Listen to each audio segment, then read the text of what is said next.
Steppers, OTDs, Chasidim, ex-Chasidim, tuna bagels, white shirts.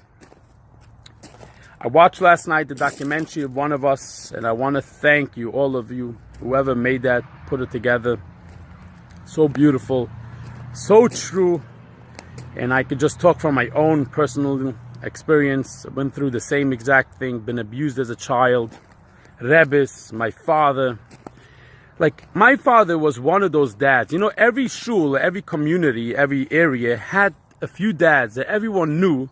They're the abusers. They're the very strict fathers. Like, my father was one of those, like, in the shul. Like, for example, if I didn't daven straight, or Nagdishach, I didn't jump, you know, the right way, or Vanachni Koidim, I didn't do it the right way, or for example, Shamli, I wasn't doing it perfectly on my boobs. My father would slap me. Like, I would just get slapped or beaten all the time. Come here, did you say this? Did you say I love you, boy? Or you didn't say it like that father. So everyone knew that he was that father. Me and all my siblings, we got beaten up for every little stupid thing. It was the nervous wreck. But anyways, that's not what I wanted to talk about. I just wanted to get to the point why you guys are talking about leaving the religion and losing the children. I want to say, I had a very similar story. Basically, when I got, one day I come home after work, long day of work, it was Friday afternoon, and on my refrigerator there was a sign saying, when the internet and the radio will go out of the house, call me to my mother's and I'll come back, something like that. And she left with the 2 kids. I have that paper and I'll post it soon. I just want to say, so for a few years, they didn't even let me see my kids. I went to all the Rebbes and the Yunim. I was still, I just started then to, you know, leave the religion, started wearing polo shirts, but I was already a goy by them. So they wouldn't let me see my kids. I went to this Rebbe, and he's like a BELZER guy, and he's like involved in helping families and everything. And he was telling me, not every father should be involved in the kid's life. It's not good for every child. And I was like, what? My children need a dad. But bottom line, so after a few years, I went to court. Like you all say that they know all the loopholes. So I went to court. I hired a lawyer, and they made an emergency motion that I should be able to see my kids for Rosh Hashanah. So I have my kids Rosh Hashanah. It was for one meal. So my ex-wife brings the kids to my grandparents for one meal, so I can have my kids then. And right after the meal, they pick them up. The day after Rosh Hashanah, I get a call from a detective, an emergency, he has to meet me. So I went to a lawyer, and I was like, what should I do? I'm being called by a detective. So he called up detectives, and we made a meeting, and they say that they want to arrest me. For what? So they want to arrest me and my brother because supposedly my brother molested my daughter, and I was watching him.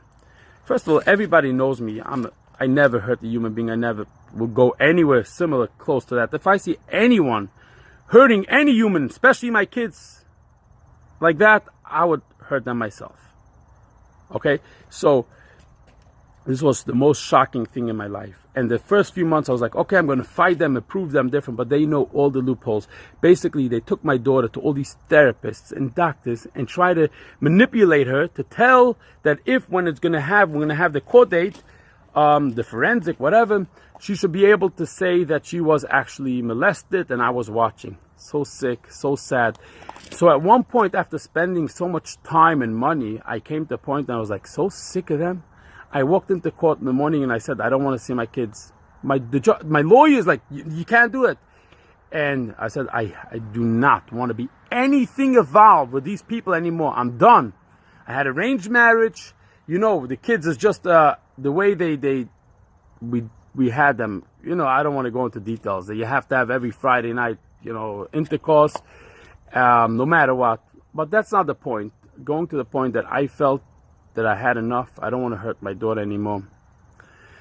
So basically the judge said, I'm not closing the case unless you get some visitations. So they made that I can have 1 hour every second weekend on a Sunday afternoon to see my kids, to take my kids to the pizza shop.